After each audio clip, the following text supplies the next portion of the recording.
السلام علیکم دوستو، آپ دیکھ رہے ہیں ویسٹ بنگال اردو اکیڈمی کا ایک خاص پوڈ کاسٹ۔ میں ہوں محمد ارشاد علی اور میں ہوں محمد محسن خان۔ دوستو، آج کا یہ پوڈ کاسٹ جو ہے وہ حسرت موہانی کے تعلق سے ہے۔ حسرت موہانی دنیا ادب میں اپنے قلمی نام کے علاوہ چند خطابات سے بھی یاد کیے جاتے ہیں، جن میں رئیس الاحرار، میر کاروان حریت اور رئیس المتغزلین جو ہے بطور خاص لیا جاتا ہے۔ لیکن میں آپ کو بتاتا چلوں کہ حسرت موہانی کا اصل نام جو ہے وہ فضل الحسن تھا، اور ان کے والد کا نام اظہر حسن تھا۔ ان کی حسرت صاحب کی پیدائش جو ہے وہ اتر پردیش کے ایک ضلع اناؤ کے قصبہ موہان میں ہوئی، اور ان کے آبا و اجداد جو تھے، ان کے مورث اعلیٰ جن کا نام سید محمود تھا، وہ ایران سے جو ہے ہندوستان تشریف لائے تھے۔ ان کی تشریف لانے کی وجہ بھی تھی، وجہ یہ تھی کہ منگولوں کا جب حملہ ایران پر ہوا تو اس سے پریشان ہو کر ان کے مورث اعلیٰ نے ہندوستان کا رخ کیا، اور یو پی میں انہوں نے سکونت اختیار کی، اور وہیں انہوں نے ایک بستی بھی جو ہے آباد کی، جس کا نام انہوں نے اپنے مولد یعنی مہن پہ اس میں نام رکھا انہوں نے۔ اور ایک بات یہ بھی تھی کہ حسرت موہانی کے خاندان میں، یعنی کہ سید محمود کے اخلاق میں جو ہے بہت سارے اہل اللہ، علماء، اطباء جو ہے گزرے ہیں، اور ایک خاص جو ہے تعلیمی اعتبار سے جو ہے ان کا خاندان جو ہے بہت جو ہے معتبر معلوم ہوتا ہے۔ ان کے ہندوستان کی شہرت بھی جو ہے ان کو حاصل ہوئی، خاص طور پہ جو ہے طبیب کے پیشے میں ان کے نانا جو ہے حضرت موہانی کے سید لطف الحسن صاحب جو ہے ان کو جو ہے بحیثیت طبیب جو ہے ہندوستان کی شہرت حاصل ہوئی، اور یہی مہن جو ہے آگے چل کر موہان کے نام سے بھی ہوا۔ اور یہاں پہ اطباء کی اتنی کثرت تھی کہ ایک زمانے تک لوگ جو ہے موہان کے جو ہے وہ یونان سے بھی جو ہے جوڑ کر نسبت طے کیا کرتے تھے۔ اس تعلق سے خود حسرت موہانی کا شعر بھی ہے کہ یونان کو مدت سے تھی موہان سے نسبت، شاید ہے مجھے بھی اسی عنوان سے نسبت۔ حسرت موہانی کی ابتدائی تعلیم گھر پر ہوئی، فارسی کی اور قرآن کی۔ اس کے بعد 1894 عیسوی میں انہوں نے مڈل کا ایگزام پاس کیا۔ جب مڈل کا ایگزام انہوں نے پاس کیا تو پورے صوبے میں اول آئے اور وظیفہ یاب بھی ہوئے۔ پھر انہوں نے انٹرنس کا ایگزام امتیازی نمبروں سے پاس کیا۔ حسرت موہانی چونکہ بچپن ہی سے ذہین تھے، لہٰذا ان کا داخلہ علی گڑھ یونیورسٹی میں کرایا گیا۔ علی گڑھ یونیورسٹی سے انہوں نے 1903 میں گریجویشن مکمل کیا۔ جب حسرت موہانی علی گڑھ یونیورسٹی میں زیر تعلیم تھے تو انہوں نے اودھی طرز اختیار کر رکھا تھا، اودھی لباس، اور ان کے بغل میں ایک پامدان بھی ہوا کرتا تھا، جس کو دیکھ کر کے ان کے بے تکلف دوست خالہ جان کہا کرتے تھے۔ لیکن حسرت موہانی اپنے دوستوں سے بیزار نہیں ہوئے۔ حسرت موہانی جب علی گڑھ میں زیر تعلیم تھے تو انتہائی متحرک طالب علم تھے اور سیکریٹری کے یونین بھی تھے۔ حضرت موہانی نے جب گریجویشن 1903 میں کمپلیٹ کیا تو انہوں نے ایک رسالہ بھی جاری کیا جس کا نام اردو معلیٰ ہے۔ اردو معلیٰ انہوں نے 1903 میں جاری کیا ہے۔ اس میں دو قسم کے مضامین شائع ہوتے تھے، ایک صحافتی مضامین اور دوسرا ادبی مضامین۔ ادبی مضامین میں انہوں نے شعرائے اردو کے حالات زندگی اور ان کے اشعار کو پیش کیا، تحقیق کا انہوں نے کام کیا، اور جو ادبی مضامین ان کے ہوا کرتے تھے ان مضامین سے ایوان فرنگ ہمیشہ متزلزل رہتا تھا۔ یہی وجہ ہے کہ وہ متعدد بار جیل گئے اور انہیں قید بامشقت کی سزا بھی برداشت کرنی پڑی۔ قید بامشقت کا مطلب اس وقت یہ ہوتا تھا کہ انہیں 40 کلو گیہوں یعنی 1 من گیہوں پیسنے کے لیے دیا جاتا تھا۔ ساتھ ہی ان کے ساتھ جو سلوک کیا گیا حسرت موہانی کے ساتھ، وہ چوروں اور ڈاکوؤں سے بھی بدتر سلوک کیا گیا۔ انہیں کوڑے لگائے گئے۔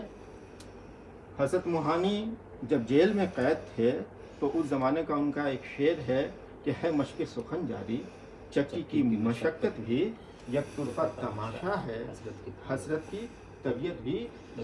ये वहशत की तबीयत भी, यकतुरफ़ा तमाशा है हसरत की तबीयत भी, ये इस्तेमाल ज़िद्दैन उनकी खासियत है। अच्छा देखिए मोहसिन साहब ने बड़ी अच्छी बात कही कि वो जो है कई जेल की सोबतें बर्दाश्त की और एक मन जो है गेहूँ भी पिसा करते थे, और इन तमाम चीज़ों के बावजूद जो है उनके दिल से वतन की मोहब्बत जो है उसमें ज़रा सी कमी भी नहीं आई। बिल्कुल। और उसकी वजह ये थी कि हसरत मोहानी जो है वो, चूँकि इनका ख़ानदान तो पहले से मोतबर था ही, और जो है बुज़ुर्गों से इनकी जो वाबस्तगी थी ही, इसके अलावा ख़ुद हसरत मोहानी जो है एक बुज़ुर्ग जिनका नाम जो है किताबों में मिलता है कि शाह अब्दुल रज़्ज़ाक़, उनसे इनको बड़ी अक़ीदत भी थी। एक ज़माने का वाक़या है कि हसरत मोहानी को जब फैज़ाबाद जेल से मुंतकिल करके जो है जब लखनऊ शिफ्ट किया जाता है, उनको वहाँ के जेल में रखा जाता है, तो उन्हें इस बात की खबर भी नहीं होती है कि उन्हें कहाँ ले जाया जा रहा है। और उनका खुद का बयान है कि एक बार वो उनके अपने बुज़ुर्ग को जो है वो ख्वाब में देखते हैं और वो उन्हें एक तरह से तसल्ली दे रहे हैं। तो हज़रत बताते हैं कि उसके बाद बराबर उनको जो है उनकी ज़ियारत होती रही, और इसका बैन सबूत भी है। उनका शेर है इस ताल्लुक़ से कि रोज़ हो जाती है रोया में ज़ियारत हसरत, आस्ताने शहर रज़्ज़ाक़ है ज़िंदा के करीब। तो देखिए कि हसरत की ज़िंदगी में जो सादगी है, या हसरत की ज़िंदगी जो सादगी से मुज़य्यन है, उसमें एक बुज़ुर्ग जो है बहुत बड़ा रोल उनकी ज़िंदगी में है। उनकी सादगी पर अगर हम बात करें तो आप देखिए कि भाई मेंबर ऑफ पार्लियामेंट होने के बावजूद वो बहुत सादा ज़िंदगी गुजारा करते थे। कंधे पर एक पर्सन का थैला होता था, रूखी सूखी, ख़ास तौर पर जब वो सफ़र में जा रहे होते हैं तो भाई एक थैला उनके पास है, रूखी सूखी रोटी है, एक रोटी के वाला जो मामला होता है लोटा है, ये तमाम चीज़ें। थैले में मिट्टी का बर्तन और मिट्टी के गिलास भी हुआ करते थे। तो ये सब सारी चीज़ें थी। और उसी ज़माने का एक और मशहूर वाक़या है कि एक दफ़ा वो जो है मोतीलाल नेहरू के साथ सफ़र कर रहे थे ट्रेन में, और अब देखिए कि मोतीलाल नेहरू, इसमें कोई ऐब नहीं, कोई बुरी बात नहीं है, वो फर्स्ट क्लास के दर्जे में बैठे हैं, और ये अपने आप को इतना मुनकसिरुल मिजाज, इतने सादा जो है सादा ज़िंदगी गुजारने पर ख़ुद को आमादा किया हुआ था कि खुद जो है थर्ड क्लास के दर्जे में सफ़र कर रहे थे। कहीं ना कहीं उन्हें, उनके दिल में इस बात का एहसास था कि वो अपने आप को मज़दूरों के सफ़ में खड़ा देखना चाहते थे। ये उनकी सादगी की बहुत बड़ी मिसाल है। जी। मोहतरम इशा साहब, मैं यहाँ एक अहम बात और गोशगुजार करता चलूँ कि जब वो दिल्ली जाया करते थे तो उनका क़याम एक शिकस्ता मस्जिद में हुआ करता था। वहाँ वो रात गुजारा करते थे, और वो सूखी रोटी खा करके रात वो वहाँ गुजारा करते थे। तो ये उनकी मुनकसिरुल मिजाजी की दलील नहीं है? क्या अहद हाजिर में जो साहब इक़्तिदार लोग हैं और सियासतदान हैं, क्या हसरत मोहानी के इन वाक़यात से कोई पैगाम उन लोगों को नहीं मिल रहा है? बिल्कुल ज़रूर मिलता है। उनकी ज़िंदगी तो पूरी सबक आमोज़ है। भाई आपको वो याद होगा कि जब मौलाना जमाल फ़िरंगी महली जो है, जब उनकी इयादत के लिए, जब 1951 का ग़ालिबन वाक़या है कि जब वो हसरत जो है बहुत ज़्यादा बीमार पड़ गए थे, तो उनकी इयादत की गरज से वो उनके पास आते हैं, तो देखते हैं कि हज़रत जो है कि ये टाट या तिरपाल पे जो लेटे हुए हैं, तो वो बसद इसरार जो है वो एक तोशक बिछवाते हैं वहाँ पे कि हज़रत के जिस्म पर जो है ज़ख्म के निशानात ना आ जाएँ। अब देखिए कि कौन नहीं चाहता है भाई आरामदायक चीज़ें उसको मुयस्सर आ जाएँ, लेकिन हसरत का जो वो जवाब होता है जमाल साहब को कि भाई मैंने पूरी ज़िंदगी जो है इसी टाट पर गुजार दी है, और आप चाहते हैं कि आखिरी वक्त तोशक पे गुजरे।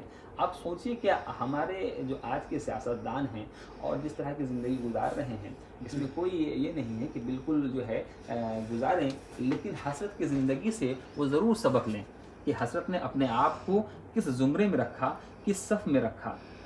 ये बहुत बड़ी बात थी हसरत की ज़िंदगी की, उनकी सादगी की, और उनकी सादगी जो मुनकसिरुल मिजाजी।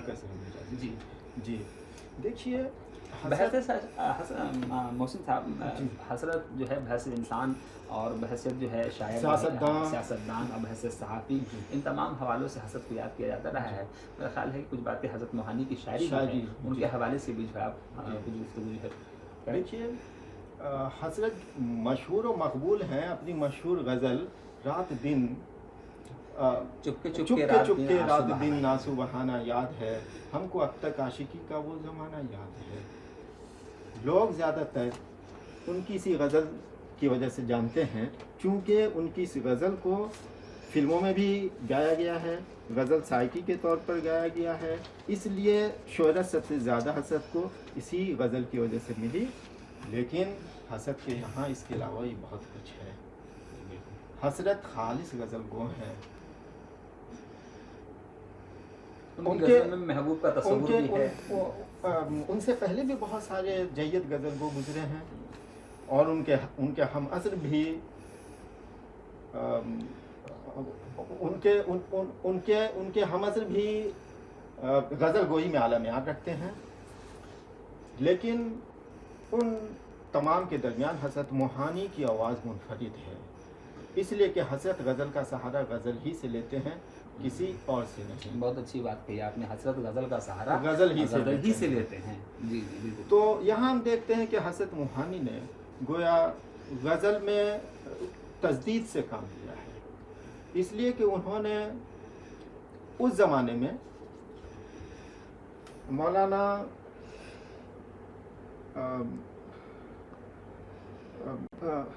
الطاف حسین حالی کی وکالت سے غزل کی دنیا تاریک ہوتی ہی نظر آ رہی تھی۔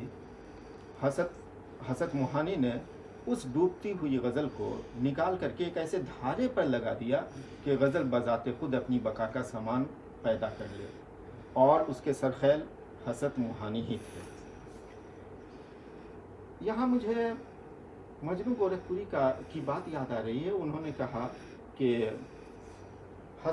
الطاف حسین حالی پر ایک پیر دیرینہ سال یعنی سر سید احمد خاں کا اثر کچھ ایسا پڑا کہ یہ بھول گئے کہ بلبل کی ہم زبانی چھوڑ کر چمن والوں کا کیا نقصان پہنچا رہے ہیں۔ نتیجے کے طور پر حسرت موہانی نے اس زمانے میں گویا غزل کے لیے مسیحا ثابت ہوئے۔ حسرت غزل کا سہارا غزل ہی سے لیتے ہیں۔ بالکل صحیح آپ نے۔ اور سب سے بڑی بات یہ ہے کہ حسرت کا جو محبوب ہے وہ محبوب ماورا یا آسمانی نہیں، عرضی، بلکہ زمینی ہے، مادی ہے، عرضی ہے۔ حسرت کا محبوب ہمارے اور آپ کی طرح گوشت پوشت والا انسان ہے، اس میں خامیاں بھی ہیں، کمزوریاں بھی ہیں۔ جب ہم کلام حسرت کا مطالعہ کرتے ہیں تو پتہ چلتا ہے کہ صنف نازک اپنی تمام تر خوبیوں اور خامیوں کے ساتھ کلام حسرت کی محبوبہ ہے۔ تو حسرت نے غزل میں مختلف روپ پیش کیے ہیں، محبت کے مختلف روپ پیش کیے ہیں، الگ الگ ڈائمینشن جو ہے، الگ الگ ڈائمینشن کی الگ جہت جو ہے وہ۔ مثال کے طور پر ان کا جو یہ شعر بہت مشہور ہے کہ حسن بے پرواہ کو خودبین و خودآرا کر دیا، کیا کیا میں نے کہ اظہار تمنا کر دیا۔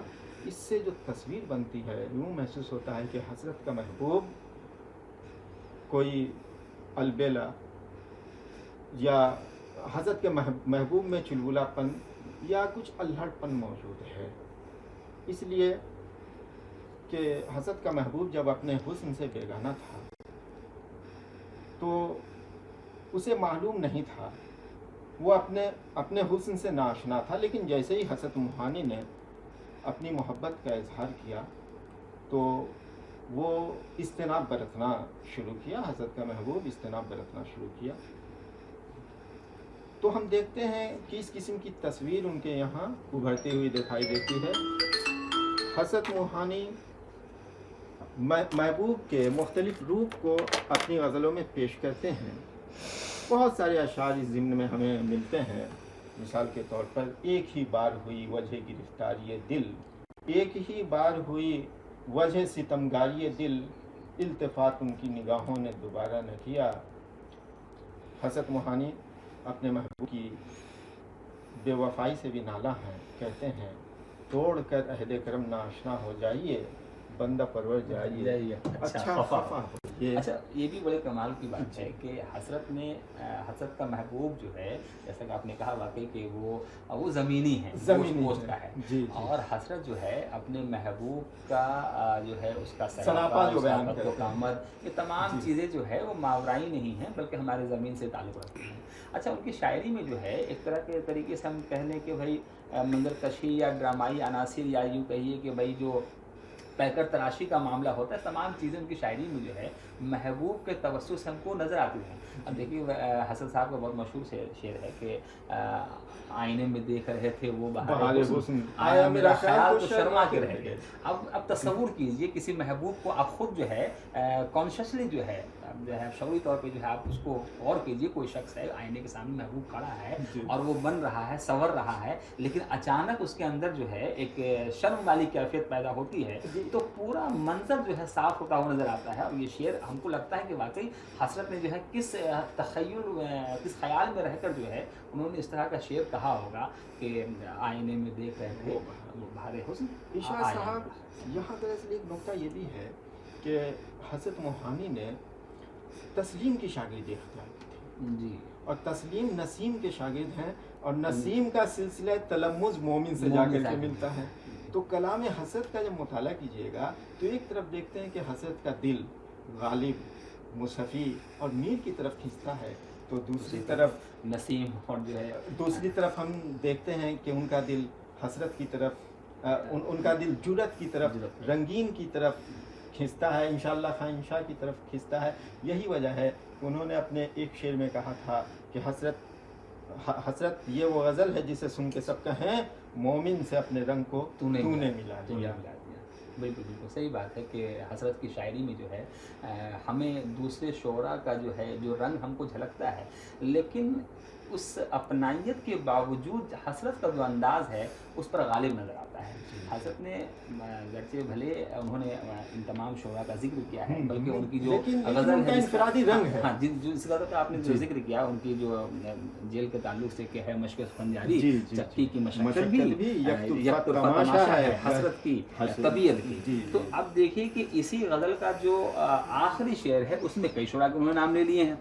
तो हसरत ने जो है अपनी शायरी में अपने जो आगे गुजरे जो शोरा हैं जिनके पेशवा हैं उसकी तरफ जो है उन्होंने इशारा भी किया है, उनसे जो है इस्तिफ़ादा भी किया है, लेकिन इस इस्तिफ़ादे के बावजूद हसरत ने अपना रंग नहीं छोड़ा है। वो तमाम चीज़ें हसरत के रंग में पेश हो रही हैं। ये हसरत की गज़लों का खासा है, एक बहुत ख़ास जो है उससे जो है ये चीज़ें वाबस्ता है हसरत से। जी जी। कुछ लोगों ने हसरत को इश्क पाकबाज भी कहा है, लेकिन मेरा ख्याल है कि उनको इश्क पाकबाज कहना दुरुस्त नहीं है। हसरत अपनी कमज़ोरियों के साथ, अपनी खामियों के साथ ही अच्छे लगते हैं। कलाम हसरत में हमें कुछ हवसनाकियाँ भी देखने को मिलती हैं, लेकिन ये उनका ऐब नहीं है, हुस्न है, बल्कि उनका हुस्न है। बिल्कुल। और इश्क जो है वो ख़ासा इंसानी है, और हवसनाकी भी जो है कुछ हद तक ख़ासा इंसानी है। बिल्कुल। हम कुल्ली तौर पर इससे पाक नहीं हो सकते, इसलिए मैं ये समझता हूँ इरशाद साहब कि उन्हें इश्क पाकबाज कहना पूरे तौर पर, और इस सिलसिले में उनके यहाँ बहुत कम आशार देखने को भी मिलते हैं, लिहाजा ये फैसला हसरत का एक ख़ास रंग भी नहीं है।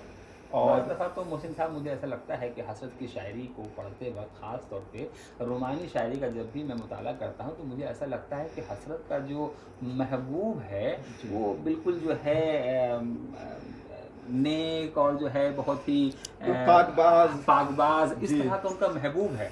वो बशीर बद्र का गालिबन शेर है ना कि सर से पा तक वो गुलाबों का शजर लगता है, बावजू होकर भी छूते हुए डर लगता है। मुझे लगता है कि हसरत बावजू होकर भी छूते हुए डरते हुए नज़र आते हैं। हसरत की शायरी में हसरत का महबूब बिल्कुल अर्जी सदाकतों का जो है उनके तवज्जुह से वो बयान करते हैं, लेकिन जैसा कि आपने कहा ना कि उनकी शायरी में वाकई जो है हवसनाकी की कैफियत इस तरह की चीज़ें मिलती हैं, लेकिन उनका ये गालिब रंग नहीं, उनका जो ख़ास रंग है उसमें तो एक तरीके से अपनाइयत है, एक तरीके से जो है बहुत ही इंसान को खुश कर देने वाली कैफियत है ना। इस तरह की चीज़ें उनकी शायरी में हमको नज़र आती है। देखिए, बाज़ लोगों ने कलाम हसरत में उनके चश्मे इश्क का पता लगाने की कोशिश की है।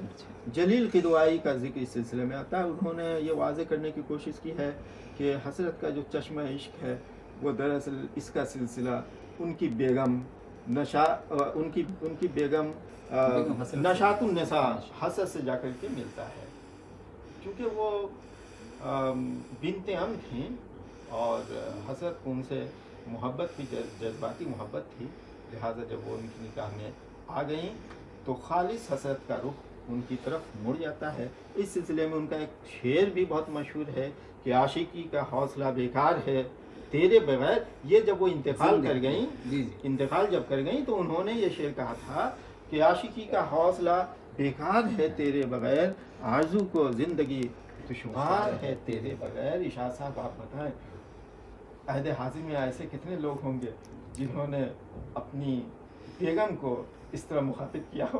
भाई बेगम तो बहुत दूर की बात है, अब तो शायरी का मिजाज भी बदल गया है, जिसको हम कहते हैं ना वो अहमद फराज की ज़बान में कि आपका इससे पहले कि बेवफा हो जाएं क्यों ना है दोस्त हम जुदा हो जाएं। और जो है कि उसी गज़ल का जो है ना कि हम भी मजबूरियों का उज़्र करें फिर कहीं और मुब्तला हो जाएं। बहरहाल ये तो आजकल का इस तरह का मिजाज बनता जा रहा है, लेकिन हसरत मोहानी की शायरी में जो महबूब का तस्वुर है, मुझे तो लगता है कि खुद वो कोई और नहीं, उनकी अपनी जो है शरीक हयाती जो है उनकी महबूबा है। हाँ, इसको वाज़ेह कर दिया जलील और तमाम अशार जहाँ पे वो जिक्र कर रहे हैं उससे जो है एक तरीके से जो है उनकी तरह मुखातिब हैं और कहते हो तमाम चीज़ों का रुख आप बस जो है उनकी शरीक हयात की तरफ ले जाइए तो आपके यहाँ आपके नज़दीक महबूब का जो तस्वुर हो वो और साफ़ हो जाएगा। और साफ़ ही नहीं होगा बल्कि महबूब का तस्वुर जो हसरत का है वो पाकीज़ा भी हो जाएगा। हसरत की मोहब्बत जो थी वो उनकी अपनी अहलिया के लिए थी और पूरी शायरी उन्हीं के गिर्द घूमती रहती। ये हसर है। तो हसन साहब जहाँ पर उन्होंने इश्क की तर्जुमानी की है वहीं उन्होंने सियासी शायरी भी की है और सियासी मज़ामीन भी लिखे। हसरत मोहानी पहले अदीब हैं जिन्होंने अंग्रेज़ों के ख़िलाफ़ सियासी मज़ामीन लिखे और जिनको क़ैद बामुशक्क़त की सज़ा मिली। हसरत ने उस ज़माने में अपना रिसाला मखज़न शाये किया, अपना रिसाला उर्दू मुल्ला शाये किया जब हिंदुस्तान से दिलगुदाज और पाकिस्तान से मखज़न शाये होता है। दोनों बहुत मशहूर है, दोनों बहुत मशहूर, समाज की भलाई में बेहतरी में बहुत उम्दा काम कर रहे थे। उधर अब्दुल कादिर का मखज़न हो और इधर जो है आपका जो है दिलगुदार जो है अब्दुल हलीम शरफ। हाँ बिल्कुल सही कह फरमा रहे हैं आप। उर्दू मुअल्ला ने जो है उस वक्त जो है बिल्कुल जिस तरह के मज़ामीन उसमें शाया हो रहे थे वो अंग्रेज़ों का जो है सफाया ना सही उनको जो है ऐवान को मुतज़ल्ज़ल किया जा रहा हाँ करने का काम ज़रूर जो है वो रसालत कर रहा था। बिल्कुल आपने दुरुस्त फरमाया जी। तो उनके यहाँ जो सियासी शायरी है उसकी तादाद काफ़ी है, लेकिन जहाँ पर सियासत आ जाए और पैगाम आ जाए तो फिर शेरी हुस्न ज़रा महंग पड़ जाता है। इसलिए कि उसमें शायर जो है वो बराह रास्त मुखातिब होता है। तो इसलिए हज़रत का जो हज़रत की जो सियासी शायरी है हम उसे बराह रास्त अंदाज का तकल्लुम कह सकते हैं, लेकिन जिसमें शेरियत गालिब है उसमें बला का हुस्न है। मिसाल के तौर पर कि वफ़ा से दुश्मनी रखकर मेरे दिल की तलबगारी बहुत मुश्किल है इस जिनसे गिरामी की खरीदारी। उस ज़माने में अंग्रेज़ों ने बहुत सारे लोगों को ख़रीदने की कोशिश की, अपनी तरफ उन लोगों को मुतवज्जे करने की कोशिश की, लेकिन उस ज़माने में बहुत सारे ऐसे भी ख़ास करके हसरत मोहानी ऐसे सियासतदान थे जिन्होंने उसूल पर कायम रहना पसंद किया। बिल्कुल उसूल परस्ती जो है उनके यहाँ हमें देखने को मिलती है। आपने बिल्कुल दुरुस्त। और सबसे बड़ी बात यह है कि कभी कभी वो अपने हमवतनों से नाला भी हो जाते हैं और इस ज़िम्न में उनका ये शेर बहुत मशहूर है कि अपना सा शौक़ औरों में लाएं कहाँ से, हम घबरा गए हैं बेदिलिए हम रहा से हम। लेकिन फिर भी हसरत मोहानी नाउम्मीद नहीं है, उन्हें उम्मीद की किरण नज़र आती है और अंग्रेज़ों के ज़रिए ढाए गए जुल्म और सितम से वो नाला नहीं है, मायूस नहीं है। इसीलिए वो कहते हैं अच्छा है अहले जौर किए जाए सख्तियाँ, अच्छा है अहले जोर किए जाएं सख्तियाँ, फैलेगी यूं ही शोरिश हुब्बे वतन तमाम। हम देखते हैं कि हमारे जो बिरादरान वतन हैं उनके दिलों में मोहब्बत, वतन की मोहब्बत और ख़ास करके ये वतन की जो मोहब्बत है और जान देने का जो जज्बा है, ये हमें उस वक्त देखने को मिलता है। जाहिर सी बात है मोहसिन साहब, देखिए कि हसरत की पूरी ज़िंदगी जो है, और आपने बिल्कुल सही फरमाया कि हसरत की वो शायरी जो उन्होंने जो है जो रोमानी शायरी की है और जो सियासी शायरी है, इसमें कुछ फ़र्क नज़र आता है। हसरत की जो रोमानी शायरी है वो ज़्यादा जो है पढ़ने से जो है मतलब लोगों को मशहूर भी करती हैं, और हसरत की जो सियासी शायरी है उसमें बाज़ का बहुत सारे अशार ऐसे हैं जिस पर जो है हम सर धुनते हैं जी। और कई अशार भी आपने पेश किए हैं। मैं समझता हूँ कि हसरत की जो ज़िंदगी थी, अगर जो सियासी ज़िंदगी थी उसको आप अमली एतबार से अगर देखें तो हसरत इस मैदान में भी बहुत जो है आगे आगे हमको नज़र आते हैं। जी जी बिल्कुल। आप देख लीजिए कि हसरत को सियासत से एक फितरी वाबस्तगी थी, बिल्कुल। और एक बागियानापन जो था उनकी मिजाज का हिस्सा था।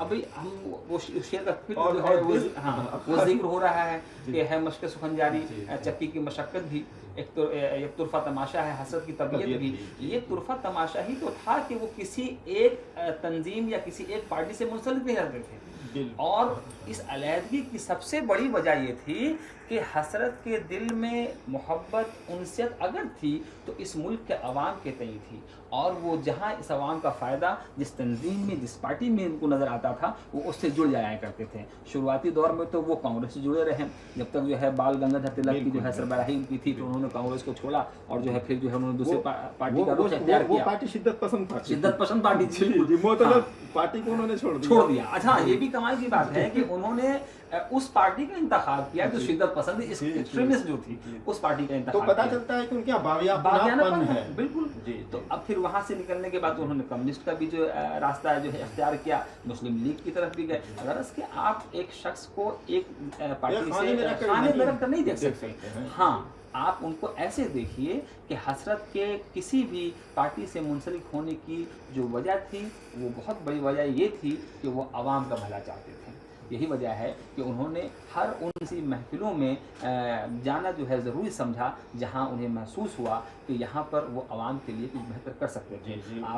आपको ये बात अच्छी तरीके जानते होंगे मोहसिन साहब, तो जब 1936 ईस्वी में आपका तरक्की पसंद मुसन्निफीन का जो इजलास जो है लखनऊ में जो इसको मुनक़िद किया गया, पहला जलसा हुआ, और जिसकी सदारत जो है मुंशी प्रेमचंद कर रहे थे, वहाँ भी हसरत ने जो है जाकर के जो है उनकी शिरकत हुई। वहाँ उन्होंने कई अहम बातें जो हैं पेश की कि अदब हमारा क्या होना चाहिए, अदब में किन बातों को पेश किया जाना चाहिए, हमारा अदब जो होगा वो गरीबों, मजदूरों और जो है मखलूकुल हालों की बात करेगा, ना कि जो है उम्रा और उर्सा की बात करेगा। बहरहाल हसरत की ज़िंदगी जो है वो सियासी एतबार से शायरी यहाँ पर गरचे भले नाक़दीन कह लें कि भाई उनकी शायरी कहीं पे कमज़ोर हो जाती है सियासत के मामले में, लेकिन अमल के एतबार से हसरत कहीं भी पीछे नज़र नहीं आते हैं। अब देखिए बहुत मशहूर नारा है इनकलाब जिंदाबाद, बिल्कुल आज भी हम सुनते हैं। आज भी मुख्तलिफ पार्टियों के लोग जो है इसका जो है बहुत इसका जो इस्तेमाल भी करते हैं, लेकिन और ये जो नारा है ये मशहूर भी हुआ श्री भगत सिंह के ज़रिए, जब उन्होंने जो है पार्लियामेंट जो है जो हमला किया और उसके बाद उन्होंने नारा दिया, तो ये नारा जो है भगत सिंह से मंसूब हो गया, लेकिन दर हकीकत इस नारे को देने वाले भी हसरत मोहानी है, जिससे बहुत कम लोग वाकिफ हैं। और आप इससे बड़ी क्या मिसाल पेश करेंगे कि भाई हसरत के दिल में हिंदुस्तान के तई, हिंदुस्तान के लोगों के तई, मजदूरों के तई, मखलूकुल हालों के तई किस कदर मोहब्बत थी।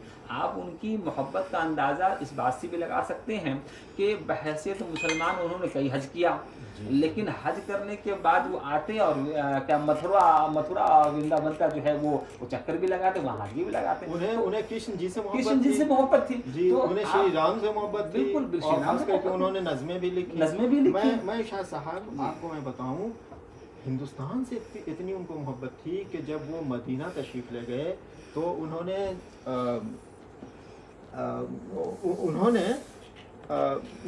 जबल पहाड़ पर 40 दिनों का चिल्ला बांधा, और वो चिल्ला ज़ाती चिल्ला नहीं था, बल्कि हिंदुस्तान की आज़ादी की खातिर उन्होंने बांधा था कि हमारा अजीज़ वतन अंग्रेज़ों की ग़ुलामी से नजात पा जाए।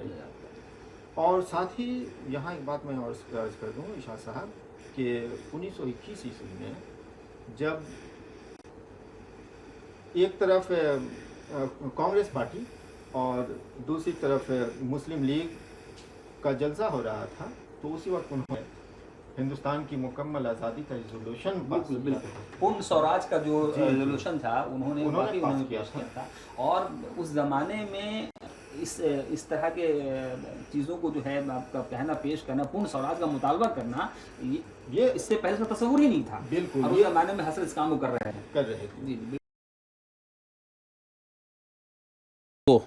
دیکھیے شاہ صاحب، حسرت محشر خیال ہی نہیں بلکہ محشر عمل بھی تھی۔ سب سے بڑی بات یہ کہ وہ اصول پرست انسان تھے، اور اپنی حق کی خاطر وہ افلاطون زمانہ ہو یا فرعون وقت، وہ کسی کے سامنے کہنے سے نہیں جھجکتے تھے۔ وہ کسی مسلحت پسندی سے بھی کام نہیں لیتے تھے۔ وہ یہ نہیں دیکھتے تھے کہ زمانہ ان کے موافق ہے یا موافق، زمانہ ان کے مخالف ہے یا موافق ہے۔ مختصر طور پر دیکھا جائے تو حسرت کی زندگی یا حسرت کی موہانی کی زندگی ایک ایسا کارنامہ حیات ہے جو جہد آزادی، عشق اور خودداری، سادگی اور بہت ساری چیزوں سے جو ہے ہم کو عبارت نظر آتی ہے، اس سے مزین نظر آتی ہے. اور حسرت جو ہے وہ صحافی بھی رہے، سیاستداں بھی رہے، شاعر بھی رہے، اور ہر جگہ جو ہے انہوں نے اپنی ایک منفرد شناخت قائم کرنے کی کوشش کی ہے. اور کل ملا کر دیکھا جائے تو ہر جگہ جو ایک جذبہ جو کام کر رہا تھا ان کے دل میں، وہ جذبہ تھا ملک سے محبت کا جذبہ. یہاں کے عوام سے جو محبت ان کو تھی وہ تا عمر ان کی جو ہے سینے میں برقرار رہی. یہی وجہ ہے کہ چاہے وہ انہوں نے جو رسالہ نکالا تھا اردو مولا، جس طرح کے مضامین انہوں نے لکھے، اس سے بھی ان کی محبت کا اندازہ ہوتا ہے. جس طریقے سے انہوں نے جو سیاسی شاعری کی، اور جس طریقے سے انہوں نے جو ہے جو سیاسی پارٹیاں جو ہے اختیار کی، ان تمام چیزوں سے جو ہے حسرت کی محبت کا اندازہ ہمیں ہوتا ہے. بالکل، حسرت موہانی کی پوری زندگی ہم لوگوں کے لیے مشعل راہ ہے. ہم اس سے روشنی حاصل کر سکتے ہیں اور اپنے کھوئے ہوئے وقار کو بھی پا سکتے ہیں. آخر میں بس میں یہی کہنا چاہوں گا کہ حسرت کی زندگی جو تھی وہ انوکھی تھی، اٹل تھی، اس میں ایک باغیانہ پن تھا، اور یہ تمام چیزیں جب مجتمع ہوتی ہیں تو مجتمع ہو کر حسرت کی زندگی کو لازوال بنا دیتی ہیں. اور یہی وجہ ہے کہ آج بھی ہم جو ہے حسرت موہانی کے تعلق سے گفت و شنید کر رہے ہیں. اگر حسرت سے ہم لوگ ملاقات کرنا چاہیں تو ان کے دیوان کا مطالعہ کریں. حسرت اپنے دیوان میں ہنستے بولتے نظر آئیں گے. حسرت کی شاعری صرف شاعری نہیں بلکہ ایک تہذیب بھی ہے. بالکل بالکل. تو دوستو، آج جو ہے آج کی اس پوڈ کاسٹ میں ہم نے صرف ایک شاعر کو ہی نہیں بلکہ ایک ایسے ذہن کو یاد کیا ہے جو جس کے اندر جو انقلاب جیسی جو ہے چیزوں کو اپنے اندر نعرہ دیا، انقلاب جیسا نعرہ دیا، اور انہوں نے جو ہے ہر طرح کے کام کو کرنے سے خود کو باز نہیں رکھا جو ملک کے لیے سود مند ثابت ہو. حسرت کیا قلندرانہ شان پائی جاتی تھی. جی جی. یہی وجہ ہے کہ انہوں نے ہر محاذ پر دلیری کا ثبوت دیا، اپنی قلندرانہ صفت کا ثبوت دیا. اور سب سے بڑی بات یہ ہے، آخر میں اکیڈمی کی جانب سے اکیڈمی کے من سے جو ہے حسرت موہانی کو ہزاروں سلام پیش کرتا ہوں، اور آپ کو یہ بھی باور کراتا ہوں کہ اس طرح کا پوڈ کاسٹ اور بھی آتا رہے گا ان لوگوں سے متعلق جنہوں نے ادب ملک کے تعلق سے اہم خدمات انجام دیے ہیں، اور ان کے حوالے سے آپ نئی معلومات سے جو ہے بہرہ ور ہوں گے. تو اگلے پوڈ کاسٹ میں آپ کی ملاقات ہوگی. جی، آپ تمام لوگوں کا بہت بہت شکریہ کہ آپ لوگوں نے وقت نکالا اور حسرت کے اس پوڈ کاسٹ کو سنا. اردو کے اس ستارے کے متعلق بہت کچھ سنا. آپ لوگوں کا بہت بہت شکریہ. بہت بہت شکریہ آپ لوگوں کا، آپ سامعین کا، ناظرین کا، جنہوں نے آج کی اس پوڈ کاسٹ کے لیے اپنا قیمتی وقت ہمیں دیا۔